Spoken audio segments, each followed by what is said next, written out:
I know it's morning in Israel. Yes, night. Night. Oh, okay. Yep. Yep.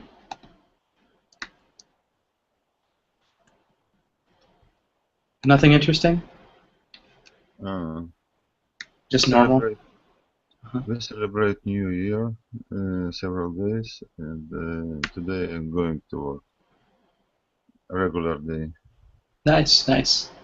It's gonna be fun too. I think Sunday is still the weekend in Israel, right?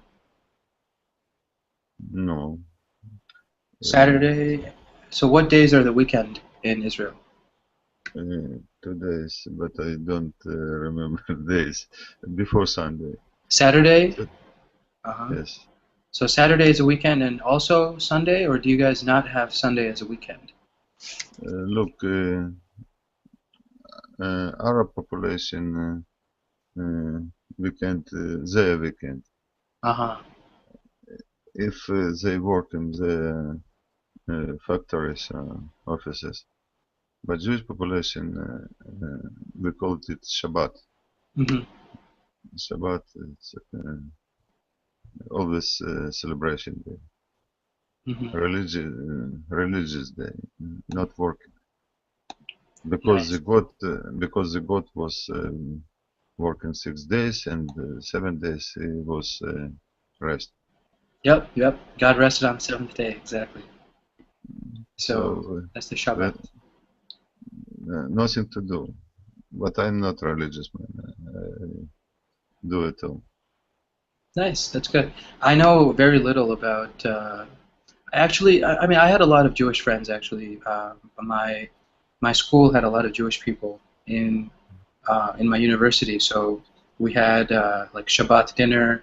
We had people. We had a large Jewish cafeteria actually that served really good kosher food. You know, kosher meat, kosher deli. Um, a lot of the population was actually Yiddish. So you know, they were from Poland or from Russia, and they, you know, but they're Jewish, so you know, their Where, families. Yeah, I'm sorry. Go ahead. where are you live? This was in New York. I went to school in New York. Uh, Yeah, so kind of upstate New York, far away from New York City, uh, maybe 3 hours from New York City.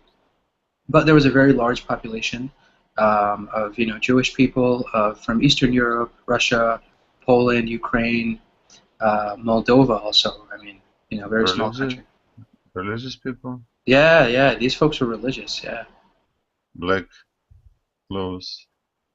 No, no, no. They weren't. They weren't Hasidic. I don't think they were Hasidic. Uh, they weren't extremely religious. They weren't ultra religious, but they were religious. I mean, they had you know Shabbat dinner.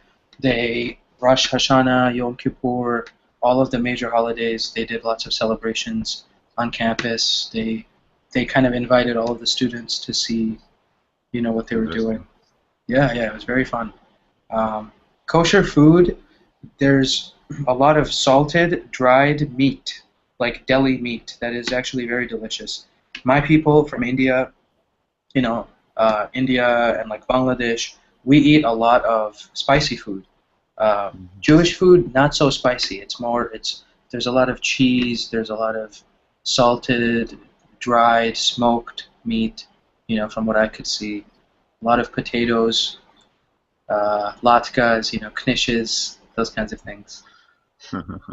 So, we, I'm basically from Russia, Soviet Union, uh-huh. so I'm not kosher and I'm not so religious and I not eat and celebrate a little bit. We celebrate a little bit, a little bit traditions, Jewish traditions, but not so Hmm. strong. Were you born in Russia? Yes, Or Ukraine. oh, Ukraine. Okay, nice, nice. Ukraine is really. I, I've never been there, but I would like to visit because I know that there's a lot of history. I think in general, Eastern Europe. You know, Eastern Europe, Poland, Ukraine. I want to go to the Crimea part of Ukraine. That's the south part. I really want to see the Crimean Peninsula, the the I water don't there. understand what is this Crimea. Crimea is the south part of Ukraine. It's next to the Black Sea.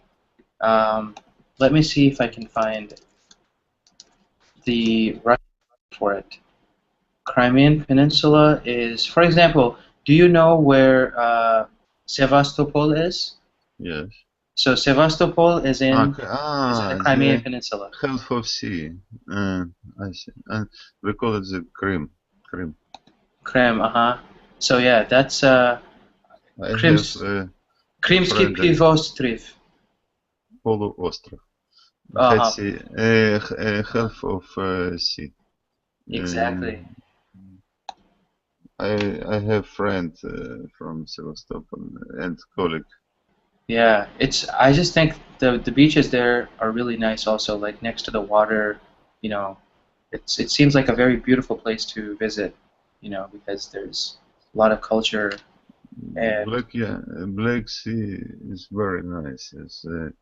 Uh, I was going in the summer to Black Sea. It was a celebration. It was delighted. mhm. And, maybe because it's childhood, Yeah, especially when we're kids. I mean, all the memories from when we were, children are have a special place in our memory. So Mm-hmm. it's Yes. nice. That's very nice. Yeah, but Ukraine, I know, Kiev, maybe Sevastopol is maybe the only other city that I actually know in Ukraine. I can't tell you anything more.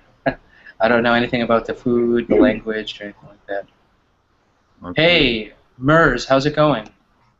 Hello, hello, how are you? Nice to meet you. My name is Farhan, and I live in the Mm-hmm. United States. Where are you? Okay, so my name is Marcel and I live in Spain. Live in Spain, Marcel. Nice to meet you, Marcel. Thank you. Mucho gusto, N- mucho gusto. Nice to meet you too. Uh-huh. Uh, so, is this how long have you been studying on Colingo, Marcel? Well, I've been in Kalinga for 2 months, two 2 months months. maybe. This Nice, is the nice. first time in your class, I think. Yes, yes, you're absolutely right. Yeah. I've been teaching on Colingo maybe 5 weeks, so five, Mm-hmm. 6 weeks. So maybe 2 weeks before I started, you started to take classes. So Oh, yeah, mm-hmm. welcome to class. Thank you very much. Absolutely. So Daniel will join for a little bit. We're going to just wait 1 more minute. Okay, Daniel's back. Hey, Daniel, how's it going? Daniel. Okay, I don't think he's. Daniel, I can't hear you. If you can hear me, I can't hear you. Um, we'll get started with our class for today. So thank you both of you guys for joining. Marcel for choosing my class, and also for Grigori, because this is, I think, maybe the third class we have together. So it's good. Yes. Uh-huh. And so today's topic for today's class is actually the possessive pronoun, right? So when we talk about possessive pronoun in English, okay, let me write this down. I think maybe the sound today might not be that great. When we talk about possessive pronouns, we are talking about pronouns that indicate possession, right? So it's simple.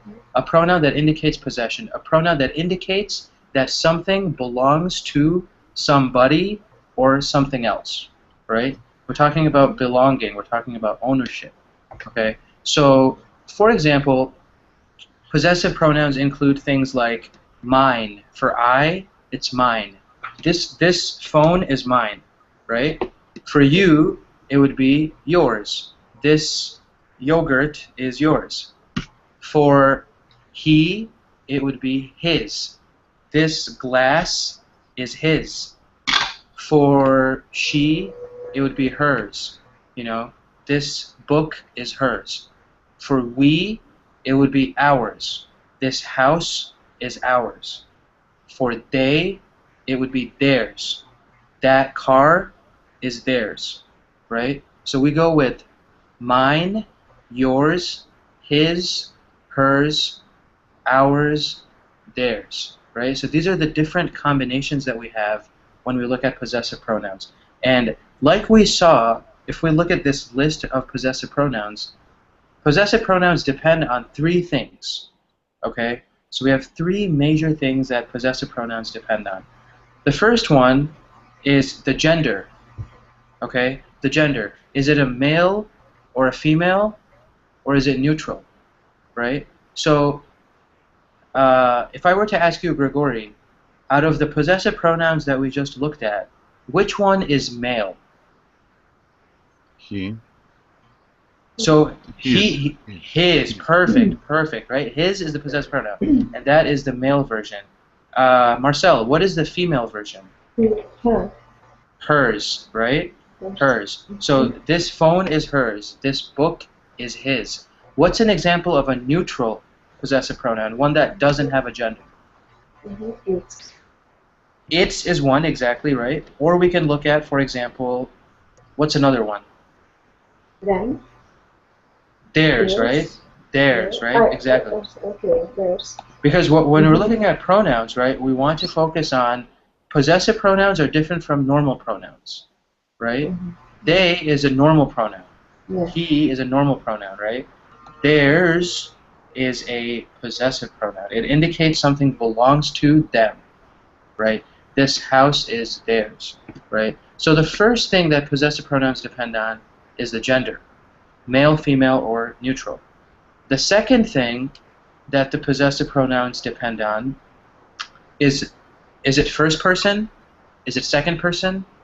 Is it third person, right? So when we look at the list, mine, yours, his, hers, ours, theirs, which one is the first person, Grigori? Mine. Mine, fantastic. Okay. And ours. That's right. Mine and ours would be the first person, right? What's the second person in that example, Marcel? Yours. Yours, Yeah. right? Fantastic. Yours, right? And you want to make sure when you pronounce the possessive pronouns that you indicate the S at the end. His, hers, theirs, ours. Because if you don't say the S at the end, it's going to sound like the normal pronoun, right? And we don't want that. We want it to be the possessive pronoun. And so Grigori, actually Daniel, can you hear me now? Daniel, we're having trouble with the mic here. So Daniel, if you can maybe reconnect, we can't hear you at all here. No problems, no problems. Okay, so Grigori, what's an example of the third person out of these possessive pronouns that we looked at? His, hers, its. His, her, it, and also we have one more. What's the Theirs. Fantastic, fantastic. Theirs, right? His, her, its, theirs. Those are all examples of third person. Not first person, not second person, third person, right? And the last thing, so we had gender, then we had first person, second person, third person. The third thing that possessive pronouns depend on is singular versus plural, right? What's an example of a singular possessive pronoun, Marcel? Mine. Mine. Mine. Fantastic. What's another one? Yours. His. Fantastic. Its. Fantastic. Fantastic. And which one is? There are two that are plural, Grigori. Which ones are plural? Ours, yours, theirs. Yeah, yours if you're talking to more than one person. Exactly, right? Yours. These cars, maybe you're talking to your mother and your father. These cars are yours. In that case, yours is a plural, right? Fantastic. Fantastic. Great job. Great job. Any questions about that beginning part of the lesson where we are just looking at what is a possessive pronoun and the three things that possessive pronouns are based on? Do we have any questions on that? No. It's okay. Okay, we understand that part? Yes. Yes. Okay, fantastic. Daniel, can you hear us now? Still can't hear Daniel, unfortunately. Can you hear Daniel. me? Oh, yes, yes, I just heard you. Okay. I'm How's it sorry. going, Daniel? No problems. How are you? Oh yeah, it's vacant. Mm-hmm. Good, good, good. So, did you get a chance to hear what we were talking about with the lesson, Daniel? Uh, yes, I can hear you just now. And for class, I don't think so. So, we were talking about possessive pronouns, right? Oh Um, yeah. do you remember what those are? Maybe did you study them? I can review them for you quickly. Oh yeah, I see. My, Mine. our. Well, it's not going to be our. It's going to be one more letter, right? One more letter. Oh, one more letter. Ours, maybe. Ours. Exactly. Have that S. You got to have that S, right? And it's not going to be there. It's going to be Yes. theirs, right? So this is the possessive pronoun. So write the list, Daniel, or you can just tell me the list of the one. So what's the possessive pronoun for I? I. Uh, For like if I our. wanted. No, for I, it's going to be, for example, this Myself. phone is Mine. Okay, mine. mine. Mine, right? So it's going to be Okay. mine, right? What about Yeah. for you? What's the possessive pronoun for you? This phone Yours. is yours. Fantastic, right? So yeah, sometimes it's easy to think of it with an example, right? You think of a book or a phone or whatever. So the second one is yours. What's the possessive pronoun for he? He. His. His, right? Fantastic, his. What's the possessive pronoun for her? Hers. Hers. What about for they? Theirs. Theirs. And what about for we? We. Ours. Hours. Fantastic, right? We're going to be reviewing this a little bit more in the lecture as well. But if you have any questions, because you had the connection problem at the beginning, let us know and we can stop for you, okay? Okay, thank you. No problems. So when we look at possessive pronouns, guys, they can either be the subject of the sentence or they can also be the object of the sentence, right? Which means, for example, that they don't necessarily have to be uh, in the beginning of the sentence or the end of the sentence. They can be in both places, right? So let's say you're talking to somebody about food that they make. Let's say they're making cakes. Let's say somebody makes cakes. You go up to that person and you say, yours are the most delicious cakes.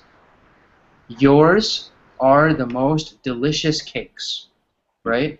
In this case, Grigori, is the possessive pronoun yours, is it the subject of the sentence or is it the object of the sentence? Object. No, in this case, it's Subject. actually the subject, right? Because who is the actor in that sentence, right? Who is performing the action, I should say, or who is the verb reflecting, right? So are is the verb, right? Yours are the best. So which subject is are representing? It's representing yours, right? So many times, actually, it's easy to think about the subject versus the object as the subject is the person or the thing that is doing the action, that is doing the verb, whatever the verb is in this case, right? So saying yours are the best, yours is the subject. If I were to say differently, for example, let's say the same situation, we have this lady, her name is Gloria. Let's say Gloria makes delicious cakes, right? So you can say, for example, Gregory really likes hers, like her cakes. Gregory really likes hers. In that example, is the possessive pronoun hers the subject or the object? Subject. No, in this case it's the Sorry, opposite, object. Okay. right? I have a problem. Not remember exactly what is subject, object. Okay. No, but that's a good question. This is why we should review this, right? So in the second sentence that I said, right, I said Grigori really likes hers. So who is doing the liking in this sentence? Who is liking whatever? That's the subject, right? So It's me. Grigori is the subject, exactly, right? In the first one, I said, yours are the best. So who is the best? Yours. So yours is the subject, right? In this case, the subject is Grigori. Grigori really likes hers, and hers is the object. So the possessive pronoun is the object. In the first example, when I said yours are the best, the possessive pronoun was the subject. So possessive pronoun can be either the subject or the object, depending on whatever way you want to say it. Both of them are correct. Marcel, give me an example of a sentence using ours. Let's use the possessive pronoun ours, and let's use the ours and make that the subject of a sentence. Okay. Ours are the most expensive cars. Ours are the most expensive cars. Fantastic. Beautifully done. Beautifully done. Daniel, give me an example of a sentence in which hers is the possessive pronoun and hers is the object of the sentence. Mm. Uh, hers is the best cake I have eaten. So you did a beautiful job, but in that example, hers was not the object. It was the subject. Yeah, I mean hers. Oh, I see. You want to make it the object. Let's try to see if we can make it the object. Uh, the cake is hers. The cake is hers. Fantastic, right? Because the cake in that example is the subject, and hers is the Object. object, right? Fantastic. Beautifully done. Beautifully done. Any questions on that, guys? The subject versus the object nature of possessive pronouns. No? You guys all understand it? Marcel, Grigori, Daniel, you guys all get it? Yeah. It's okay. It's okay. Okay, let me know because sometimes if you guys don't tell me anything, I don't know if I'm just talking to myself. It's okay. It's okay. Fantastic. Great, great, great. And then now, let us just, there's one last part to this, to the grammar lesson of this exercise, and that is that there is a slight difference between possessive pronouns and possessive adjectives. This is where it gets a little confusing. Possessive pronouns are the ones that we said, mine, yours, his, hers, ours, theirs, right? Possessive adjectives come before the noun. Almost always they come before the noun, and possessive pronouns almost always come after the noun. And possessive adjectives are also different. For example, her is the possessive adjective for she. It's not hers. Hers makes it a possessive pronoun. So, for example, if I want to say, her book is red. Her book is red.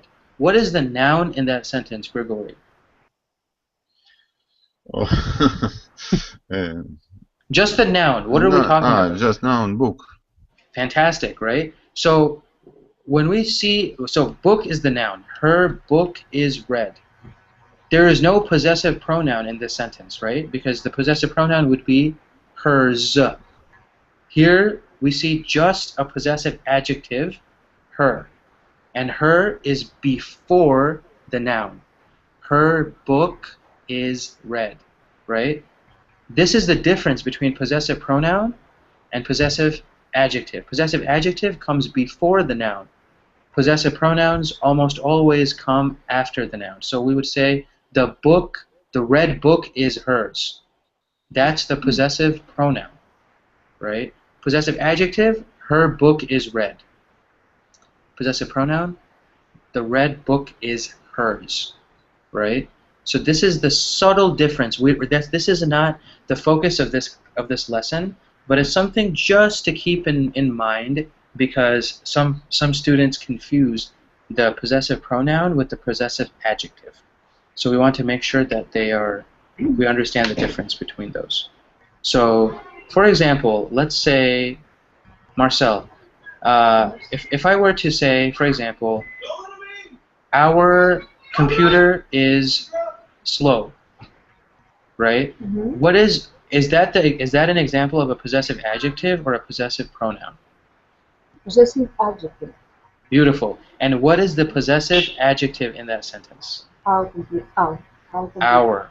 Our, exactly. Just our, because computer is a noun. So Yeah. our Yeah. computer is slow. Fantastic. Mhm. And how would you change that to be a possessive pronoun sentence? Ours is low. Ours is slow, right? Or the slow computer is ours. Ours are, yeah. Right, right, fantastic.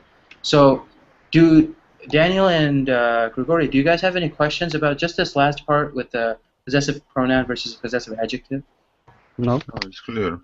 Okay, fantastic. Let me know because you guys, I want to make sure that you guys understand everything. So, okay, now it's time, 29 minutes after the beginning of class, let us take a look at the article for today, and the article is actually a very interesting article.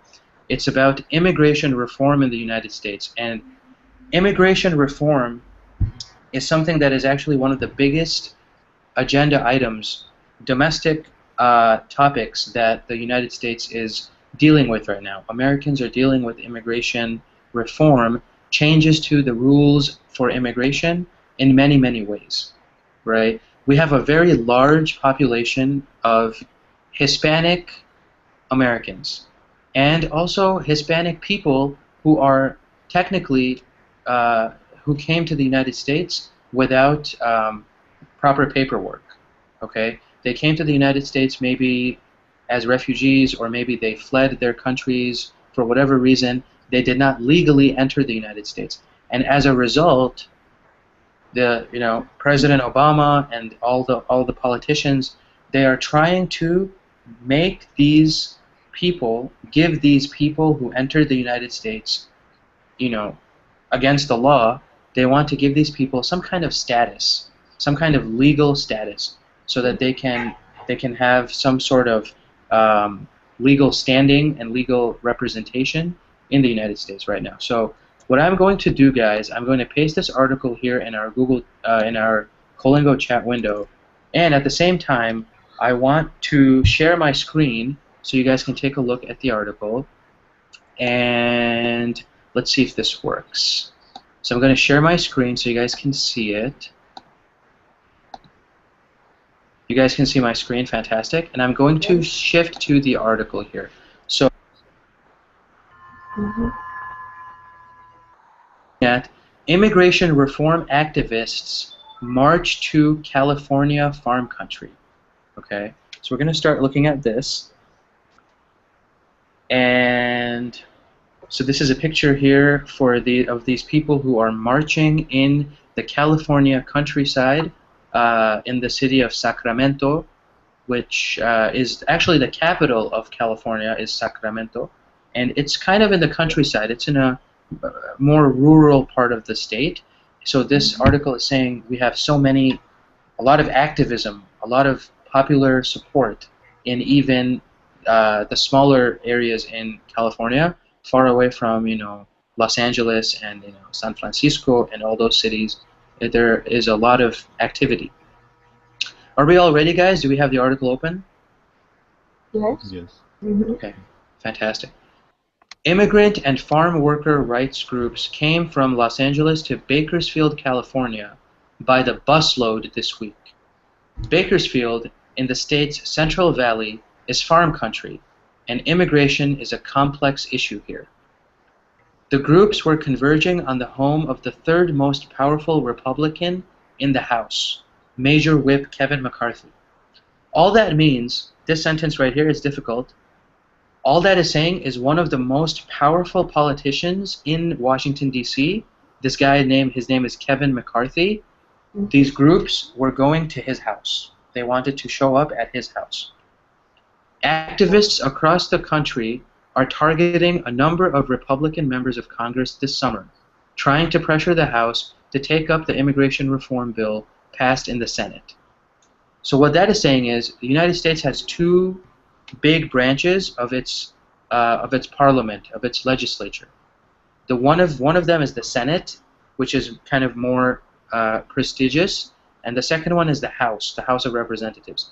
The Senate has already passed a rule for immigration changes, but the House has still not approved those rules, and as a result, all of these activists are going to members of the House of Representatives to have them accept what the Senate has already approved.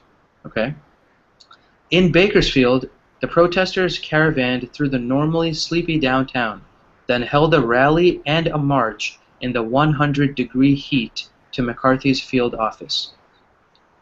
Maria Barajas, a 19-year-old recent graduate of Bakersfield High, welcomed the reinforcements. "We've been coming here for the past, I'd say, 6 months," she says. Unlike the other protesters, Barajas wasn't holding a sign or beating a drum. She was just standing in a blue cap and gown. "I want citizenship in order to go to a university," she says. Barajas moved to Bakersfield from Mexico with her parents when she was a little girl. The big farms here that produce much of the nation's fresh produce have long relied on immigrant labor, much of it illegal. Today, Latinos make up half of Bakersfield population. Mayor Harvey Hall stood side by side with farm worker rights activists on stage at a rally earlier that day. "Our country needs a vibrant, strong, and stable agricultural workforce that is treated with dignity and respect," he told the crowd. Hall is a Republican. In fact, you'll find a lot of conservatives here who not only favor immigration reform, but also take a sympathetic tone when talking about people who are here illegally. Take Dean Haddock, who chairs the Kern County GOP. Okay, this is very specific political stuff. We'll skip this paragraph. We'll skip all of this, okay? We don't need to worry about this. We don't need to worry about this either. We don't need to worry about this or this. Okay. Okay. That's, I think, enough. The rest of this is basically talking about... okay, let's start with this one again, guys. I'm sorry. McCarthy, this guy, this very powerful politician, was in the Middle East and unreachable this week while the pro-immigrant groups were marching to his office. Barajas says he has yet to speak to protesters. She has deferred action status, which allows children who were brought here illegally to live and work in the United States for 2 years without the threat of deportation. Barajas says that's not good enough. "I want to be a surgeon one day," she says. "What's the point of having this certificate, this degree that says I'm graduated, but I don't even have the citizenship to be out there and do what I want to do?" Okay, so when we review this situation, right? What is your reaction to this article? Let's start with Daniel.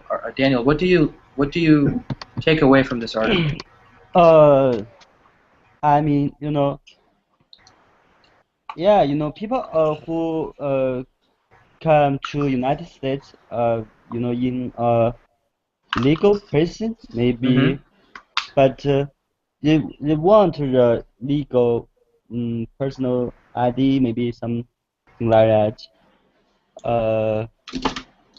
They want the U.S. government to change the politic or not just accept them, but I'm not sure if just all the illegal people can be accepted by the government, by U.S. government.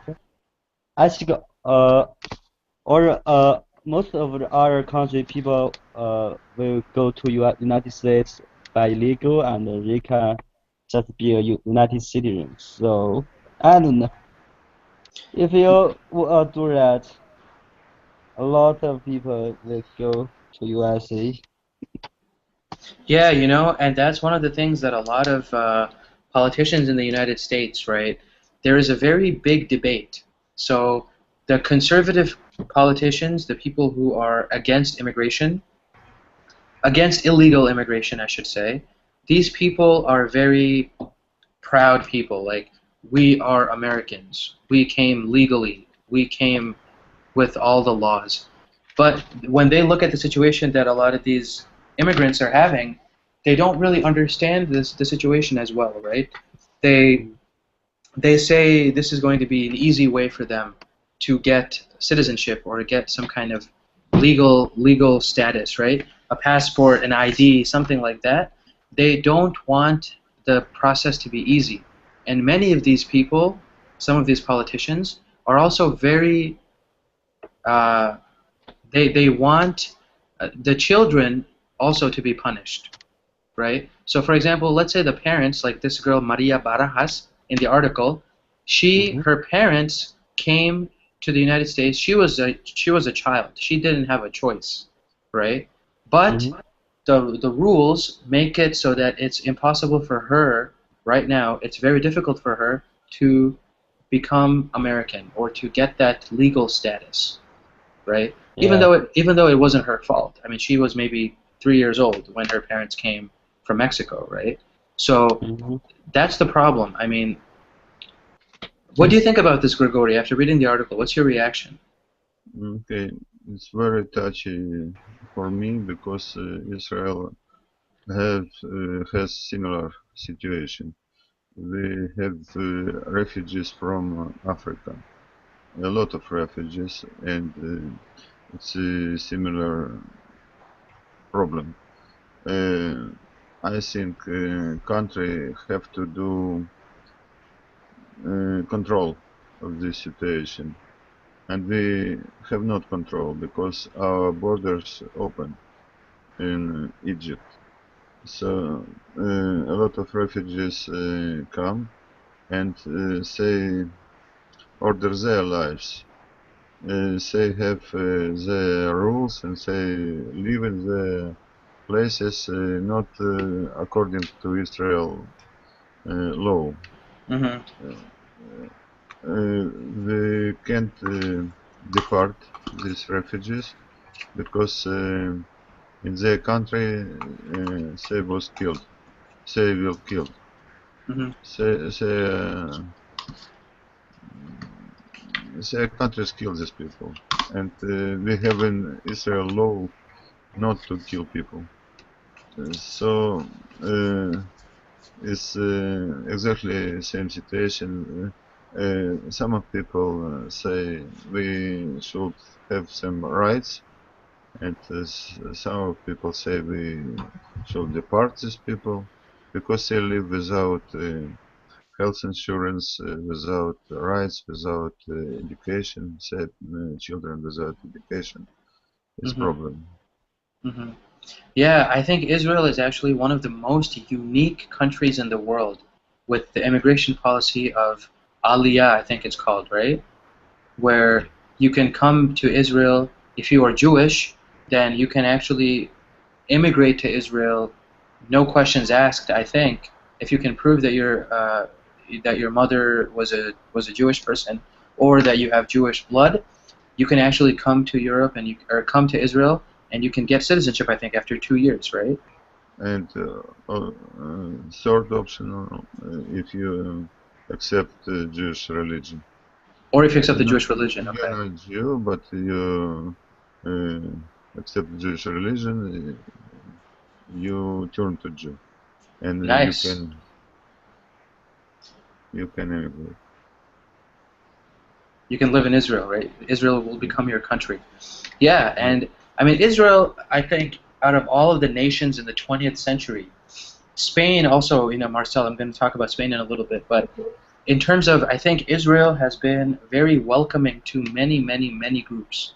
I think you're absolutely right, Grigori. I think for Spain, they have, for the Jewish people in Spain who were actually exiled, I think in the 15th century, Spain made a rule that if those Jewish people want to return, they were the Sephardic Jews. If they were to return to Spain, I think Spain will also give them citizenship. But I was not sure. I'm not sure about the details. So, Marcel, what's your reaction to this article?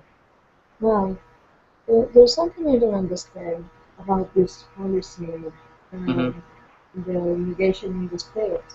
And for instance, in the case of this dog, Caracas, so it's a situation, it's illegal, but in a way it's permitted because she has grown in the state. She has gone to the school and she's living there her life.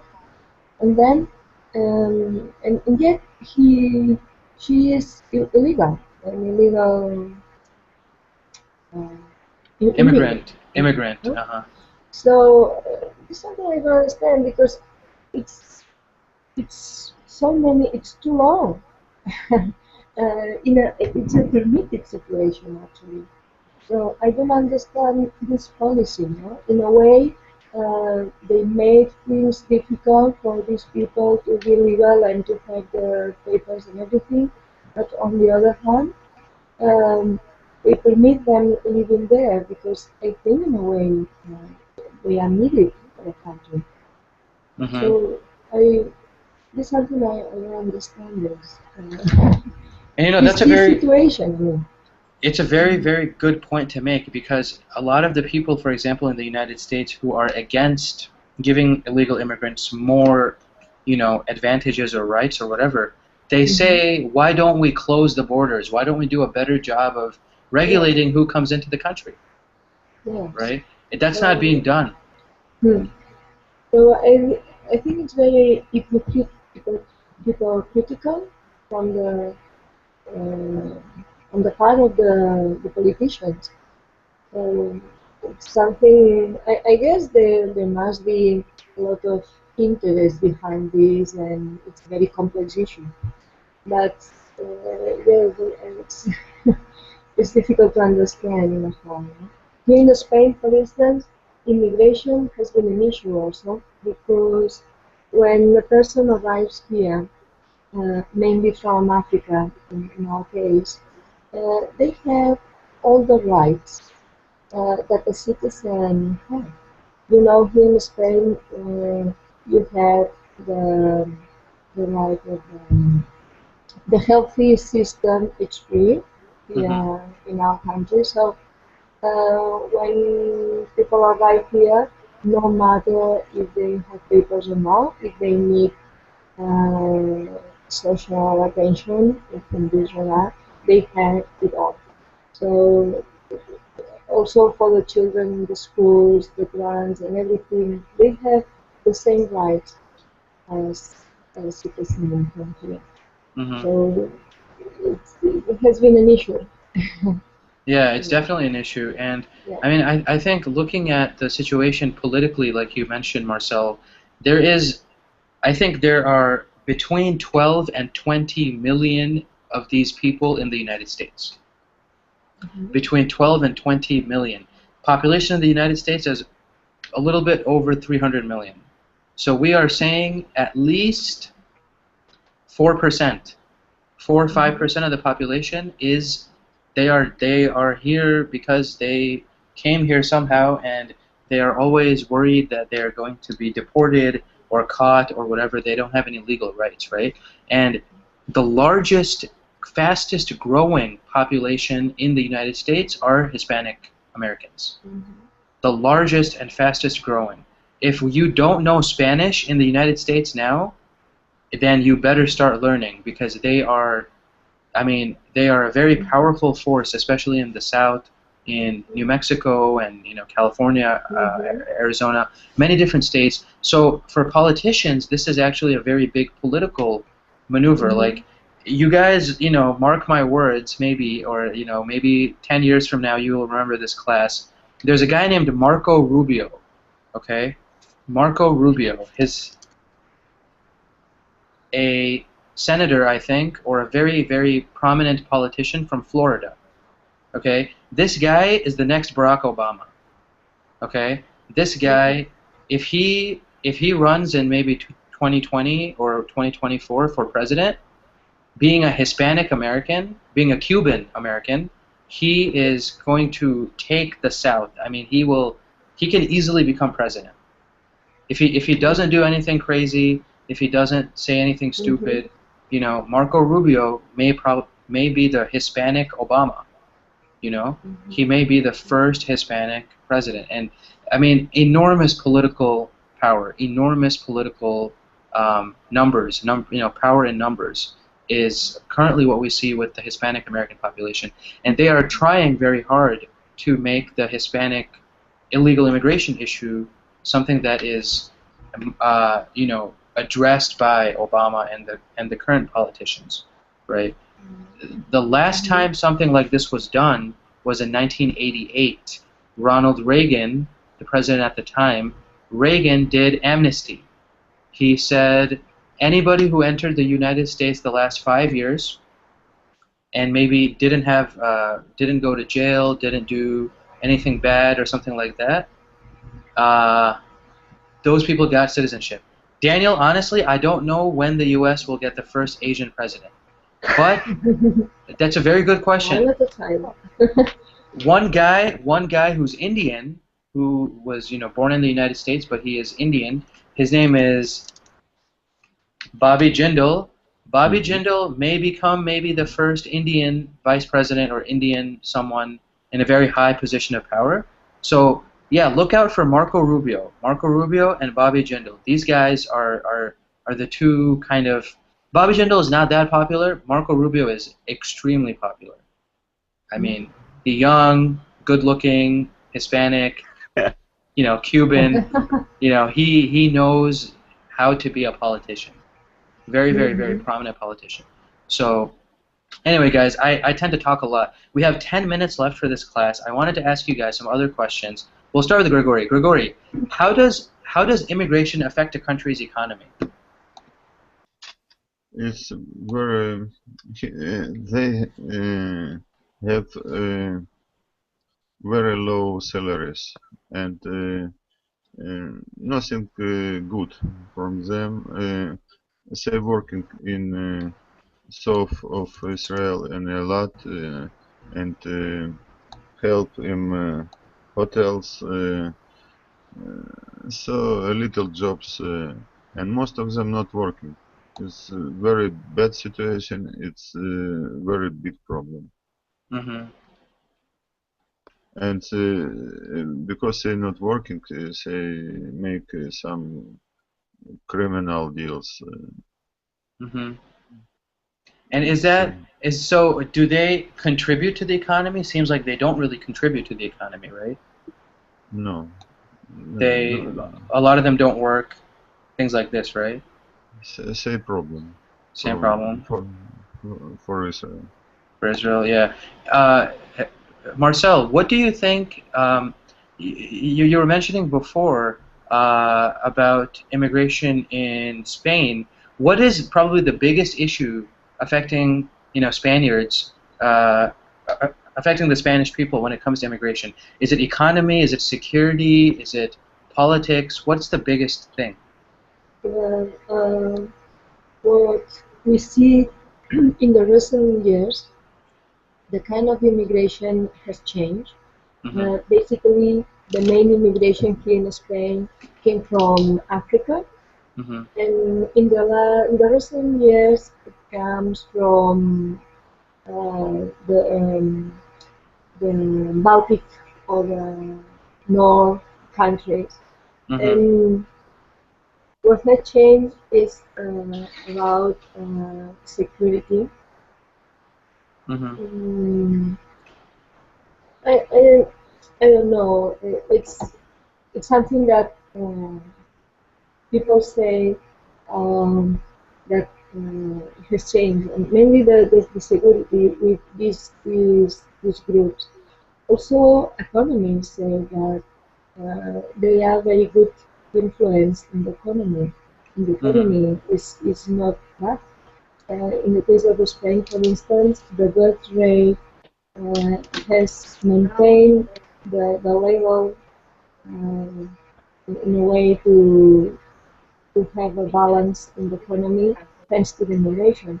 So I think it's not bad, as many people say, but there are different. It's not all one color or another color. I think there are aspects that immigration is good, and aspects of the economy, of the social background, these kind of things are not so good.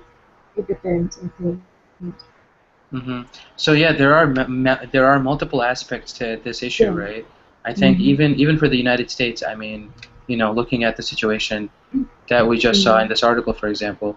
Daniel, what is your take on immigration? Does China have an immigration problem?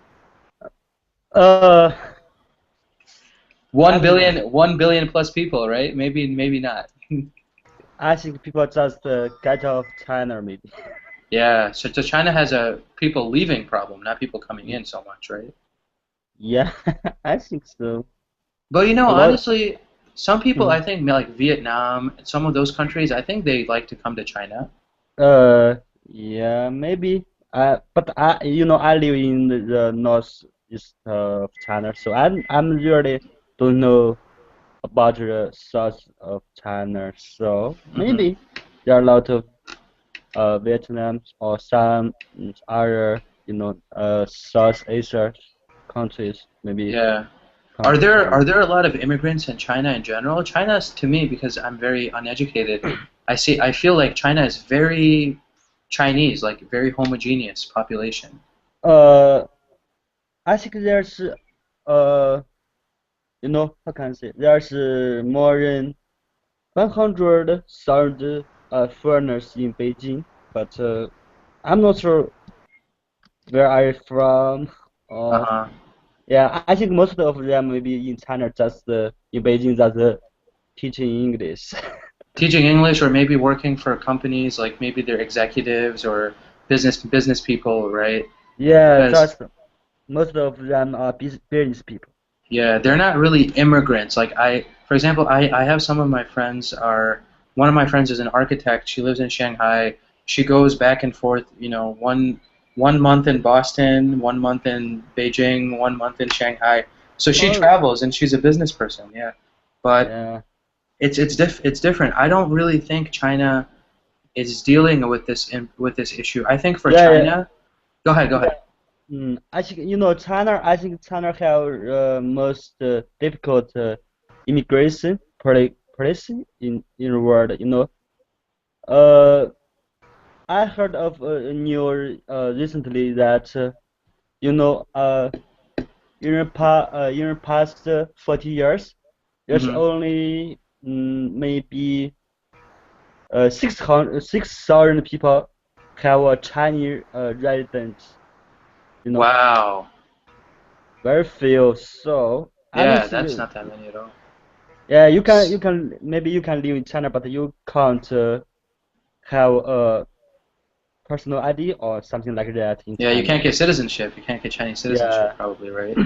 Yeah. I mean, I know there's an issue. China has external issues like with Taiwan and yeah, now with Japan, and Hong Kong is a little bit more. Macau and Hong Kong are special regions, yeah. so Hong Kong citizens are they Chinese citizens? Or are they Hong Kong citizens still? Uh, they are Chinese, but in China, in the mainland, we have different politic, and Hmm. we are communist. They are, how can I say, capital? Capitalists more, Yeah, exactly. capitalist. They're capitalists, That's and the island. But China is gradually becoming more capitalist also. Yeah. I think I think China just cover communist. How can I say, maybe some thing surface, but under surface they really more capital than other countries. I Yeah, think so. yeah. I mean, they have to. I feel like almost with such a major economy, such a global power, right? Um, that definitely Yeah, the structure and the politics is all communism, but under the surface, just like you said, I think there's a lot of capitalism in China also. Um, yeah.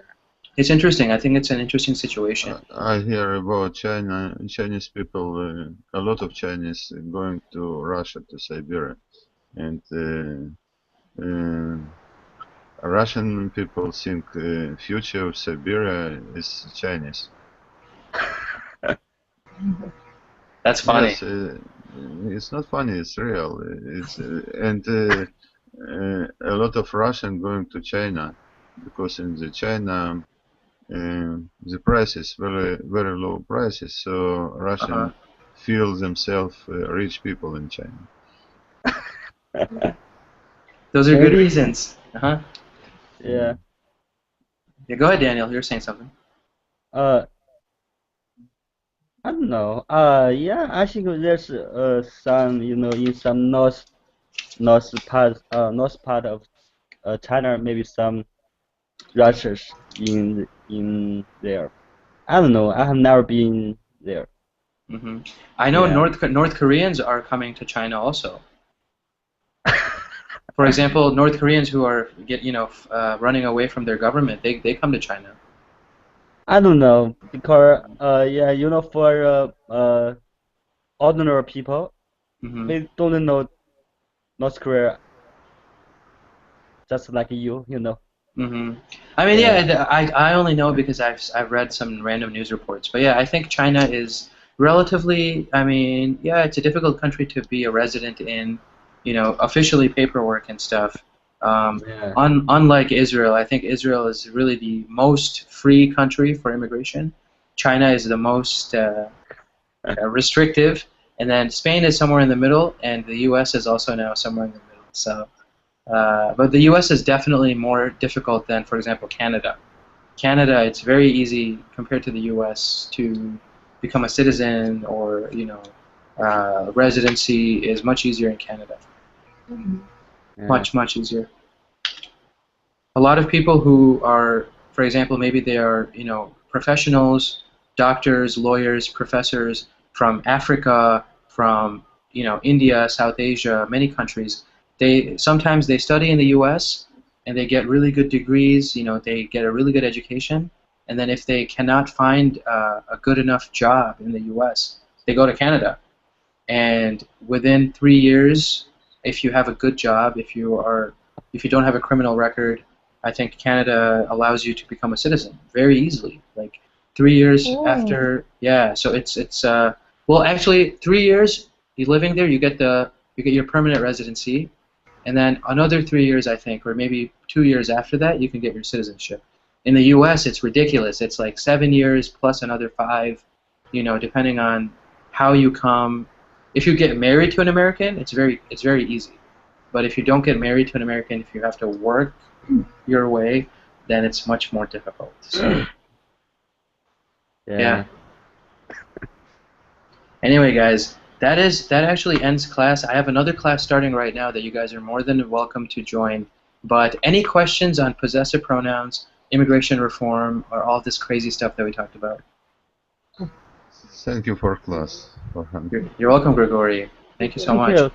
Thank you, Marcel, and thank you, Daniel. Class will start Yeah. again right now, so if you guys want to join, feel free. Okay. Thank you. Alrighty, thank take you. care, Thank you. guys. Yep, you're welcome. Yeah. Take care. Bye-bye. Thank you. Russia, Poland, Ukraine, Moldova also. I mean, very small Religious, country. religious people, Yeah, yeah, these folks are religious, yeah. black clothes. No, no, no, they weren't Hasidic. I don't think they were Hasidic.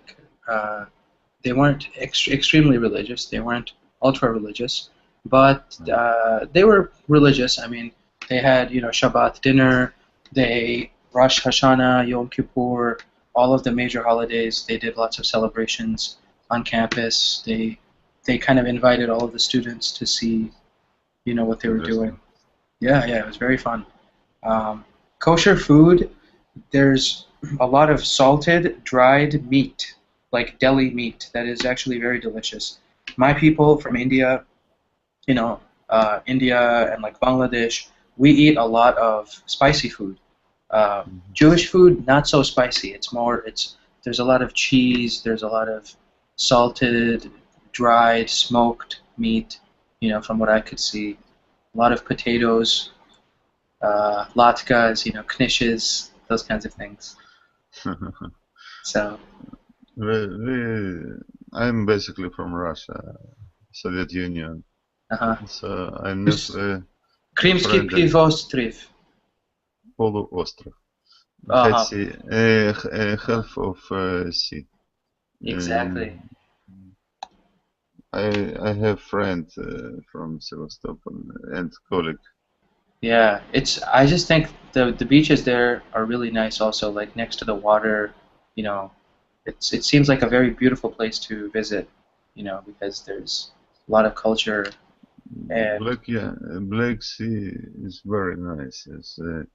Uh, I was going in the summer to Black Sea. It was a celebration. It was delighted. mhm. So, maybe because it's childhood, Yeah, especially when we're kids. I mean, all the memories from when we were, children are have a special place in our memory. So Mm-hmm. it's Yes. nice. That's very nice. Yeah, but Ukraine, I know, Kiev, maybe Sevastopol is maybe the only other city that I actually know in Ukraine. I can't tell you anything more. I don't know anything about the food, the language, or anything like that. Okay. Hey, Mers, how's it going?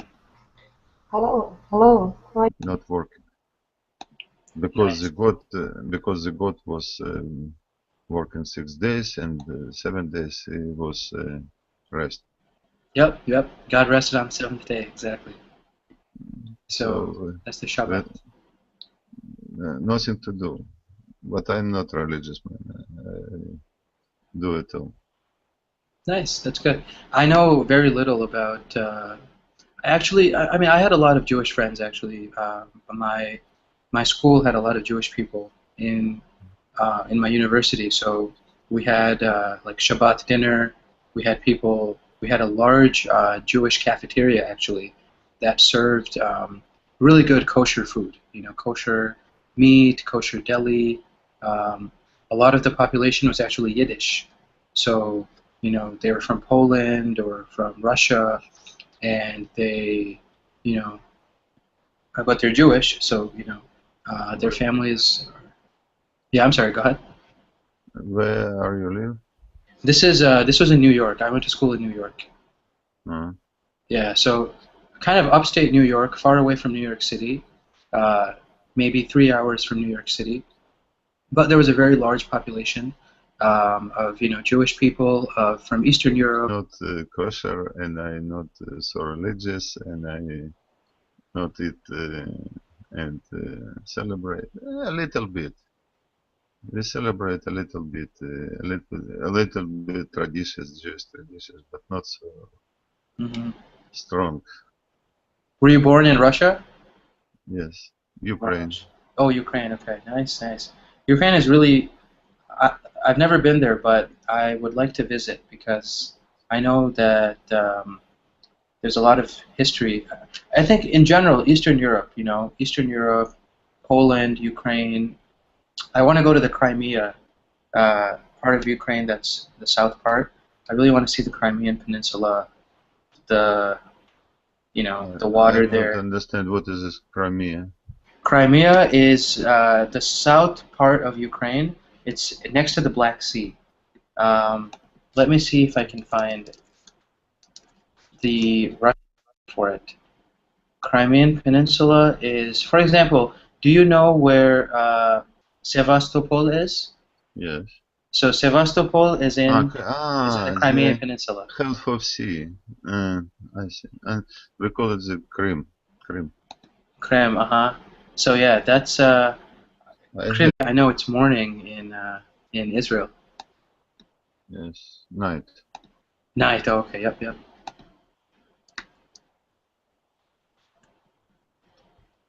Nothing interesting. Uh, we Just normal. celebrate Uh-huh. we celebrate New Year several days, and today I'm going to work a regular day. Nice. Nice. It's gonna be fun too. I think Sunday is still the weekend in Israel, right? No, uh, Saturday. So what days are the weekend in Israel? 2 days, but I don't remember days before Sunday. Saturday. So, Uh-huh. yes, So Saturday is a weekend and also Sunday, or do you guys not have Sunday as a weekend? look, Arab population weekend, their weekend. Uh-huh. If they work in the factories, offices. But Jewish population, we call it Shabbat. Hmm. Shabbat is always celebration day, Hmm. religious day.